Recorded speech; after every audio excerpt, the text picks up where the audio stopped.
आज आम माँ लक्ष्मीकर अति प्रिय दशपुर मंडा तैयारी करबा मात्र 30 मिनिट भितर। सुदसा व्रत दिन व्यस्तता भितर जदि चाउल बतरे ना कि आगु चाउल चूना रेडी करके रखी ना ताले भिडियोटी कंप्लीट देखंतु। आपण कम समय भितर दशपुर मंडा तैयारी करके माँ पाखे भोग लगे पारे। चाउल को घंटा घंटा बतरेवा दरकार नहीं कि चाउल चूनार मध्य आवश्यकता नहीं। तथापि पिठा बहुत सुंदर भाव में तैयारी हो। ये देखिए जापर पिठा केते नरम होती पूरा सॉफ्ट होकर तैयारी हम और पिठा खाइबापी बहुत स्वादिया लगे। आपण ये नुआ उपाय पिठा को थोड़े तैयारी करके देखो आपन को किसी भी असुविधा हेनी। बहुत सुंदर भाव में पिठा तैयारी हम। ये आम घट पर 10टा मंडा तैयारी करछंती आ कलश आम 5टा मद को तैयारी करछंती। ये दशपुर मंडा तैयारी करने वीडियो को एंड जाए देखो। वीडियो भल लगे लाइक करेंगे, शेयर करेंगे, चैनल नुआ थे सब्सक्राइब करने। जदि फेसबुक पेज रे देखुं निश्चित भाव में फॉलो करनी। चलतु स्टार्ट करवा आज रेसिपी। प्रथम ये आम दशपुर रेडी करना। तो ये सब जिन रेडी करनी कौन कौन नहीं मुझे कहीदे। ये आम जहाँ भी मसला नहीं अल्टर आप आउ कौन नहीं पारे से आग को आपण सहित शेयर करी।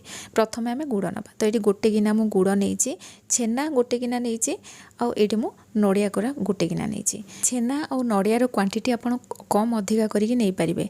जदि छेना अधिक नापी चाहूँगी, नड़िया कोरा टी कम रखापी चाहूँगी भी से भाया करें कि नड़िया कोरा अधिक रखिकी छेना कम करेंगे। एवं आम मसलार कौन ना देखी दूसरी। ये मुझे गोटे पिंच कर्पूर नहीं, खाइबा कर्पूर, अदा अल्प टिके ना, गोटे गुजराती, 7-8टा गोलमरिच नवा, जायफल ये आम गोटे पिंच यूज करवा। मुझे हाफ रखी या ग्रेट करके नवा।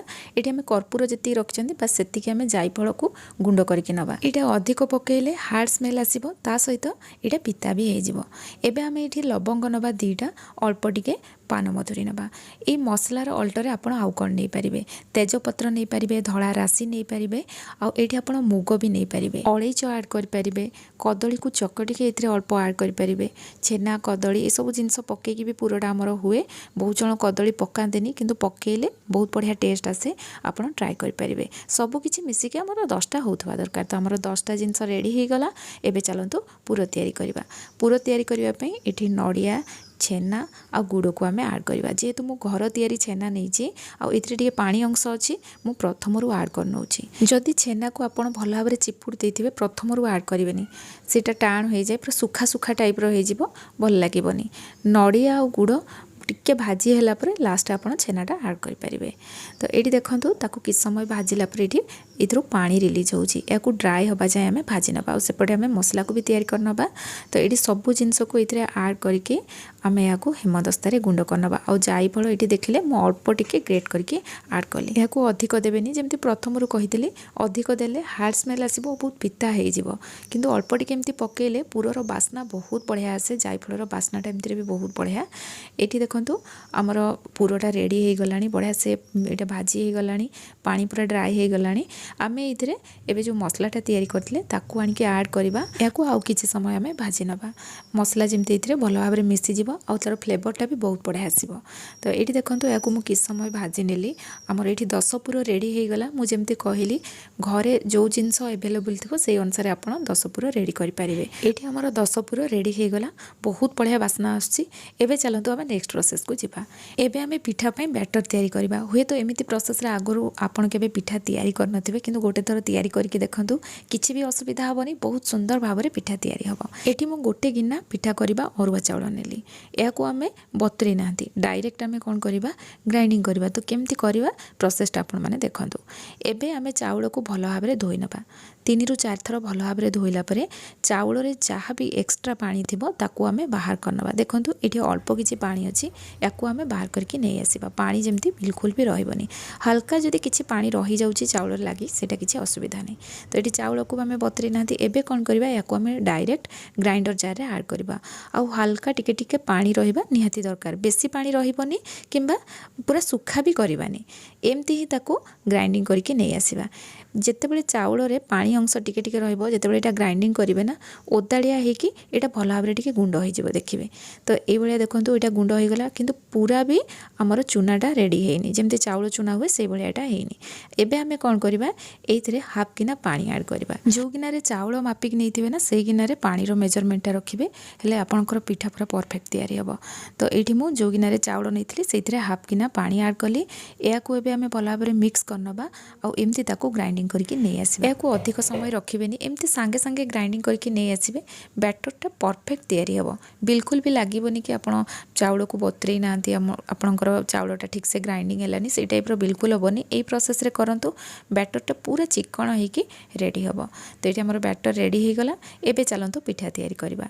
पिठा तैयारी करने ये मुझे जो गिना चाउल मापिक नहीं से 2 गिना पानी आड कली। प्रथम हाफ गिना आम ग्राइंडिंग कला बेले यूज करते एबे 2 गिना ये यूज कले। स्वाद अनुसार लुण देदेबा आ अल्प घी आड करबा। पिठार टेस्ट बहुत बढ़िया आसीबो।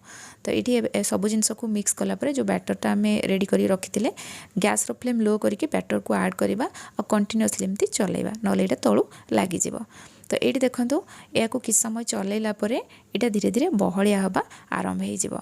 तो ये गैस रो फ्लेम हाई करके किस समय चलैला पुणी लो फ्लेम रे या आप किसी समय भल भाव में जंती ने जमी आम जंतुणीटा पूरा सीझीज। आ जंतुणी सीझिला बोली आप जानवे केमती आपड़ ये देखो प्रथम यहाँ व्हाइट देखा जिते बड़े जंतुणीटा सीझीज ना यार कलरटा ऑटोमेटिक चेंज हो कड़े भी छाड़ा आरंभ हो। ये देखो किसी समय यहाँ जंतिला आमर कड़े यहाँ धीरे धीरे छाड़ा आरंभ हो जाऊँगी और तार कलरटा भी चेंज हो गला। आप जापर जे जंतुणी सीझी जाइए। एबे चलतु या आम गोटे जगह को बाहर करना। ये आम जंतुणी को ठंडा करवानी एमती गरम थी पिठा तैयारी करवा हेल्ले पिठा गुड़ा आम बहुत बढ़िया तैयारी हम। एबे आम ये अल्प घी ऐड करवा और टिके स्मूथ करनबा। ऑलरेडी आमर जंतुणी पूरा स्मूथ अच्छी हेल्ले भी घी देकी ताकू टिके आम मिसई नबा। तो ये आम एमती बॉल तैयारी करवा। आपन जेती साइज रो पिठा तैयारी करिया पई चाहुचंती से अनुसार ये मंडा तैयारी करेंगे। प्रथमे ताकू गोल करनबा। गोल कला परे मझिरु ताकू एमती प्रेस करके गोटे गिना टाइप रो आमे करबा। ताकू जेते बड़ गिनाटे आपन करेंगे आपनकर पूरा सेते इथरे ऐड होबो। तो ये देखो गिना कलापर आम चामच आणिकी ये पूरा ऐड करवा आ चामच रे ही ताकू टिके प्रेस करनबा आ हाथ रे ताकू एमती ऊपर को उठेबा। मुझे जमी कली आप देखिपे ऊपर टिके प्रेस कलापर ताकू उल्टा आड़े देकी प्रेस करने मंडा अति सहज भाव में रेडी हो। जदि जंतुणी गरम अच्छी आप बहुत जल्दी जल्दी पिठा को तैयारी करेंगे और बहुत सुंदर भाव में तार सेपटा भी हम। ठंडा है पुणी ताकू हाथ में भल भाव में चकटिकी तैयारी कले पिठा तैयारी हम। तो एमती मु सबू मंडा को देखूँ ये तैयारी करनेली आउ अल्प ये जंतुली रही। तो आम कौन करवा या आउटे भल भाव में चकट ना जेहेतु यहाँ ठंडा हो जाए एमती तैयारी कले पिठार सेप ठीक से आसबनी से अल्प टिके पानी देके पानी हाथ होगी पानी तो दबानी पानी हाथ होगी ताकू पूरा स्मूथ करनबा। तो ये देखो आमर जंतुणीटा रेडी हो गला। एबे आमे कौन करवा ये 5टा आमे मोदक तैयारी करबा। व्रत दिन माँ को आम घट बसई था आउ गोटे कलश भी बसई था। तो कलश ये आम 5टा मोदक तैयारी कले। ये मुझे मोदक तैयारी करछि आपन चाहिए नॉर्मल ताकू मंडा तैयारी करके भी भोग लगे पारे। प्रथमे या आम गोल करनबा जमी प्रथम कले मझे प्रेस करके गिना टाइप करके आम पूरा दबा ताकू एमती उठेबा जमी मु वीडियो करछि देखंतु। आ एटा ना बहुत सुंदर भाव में तैयारी हुए आपण माने ट्राई करंतु बहुत बढ़िया लगे। आ जेतिकी एठी जंतुणी बळिला से अनुसार मु एको एडजस्ट करके छोट छोट गोला करके मु मोदक तैयारी करछि।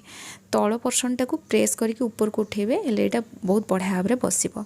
तो ये देखंतु हमर मोदक रेडी हो गला। एबे आमे कोन करबा चामच रो हेल्प रे साइड रे एमती प्रेस करबा एटा सुंदर देखा जिवो। बिना मोल्ड रे भी देखंतु आमर मोदक केते सुंदर देखा होची।